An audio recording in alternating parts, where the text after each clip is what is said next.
آدھے سر درد کا علاج۔ آدھے سر میں درد ہو تو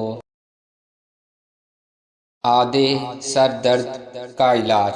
آدھے سر میں درد ہو تو 7 مرتبہ سورہ فاتحہ پڑھے، پھر یہ دعا پڑھے، انشاءاللہ سر درد ٹھیک ہو جائے گا۔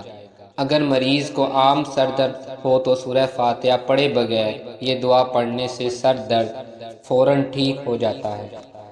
اللہم رب الناس اذہب البأس واشف انت الشافی لا شفاء الا شفاءک شفاء لا یغادر سقما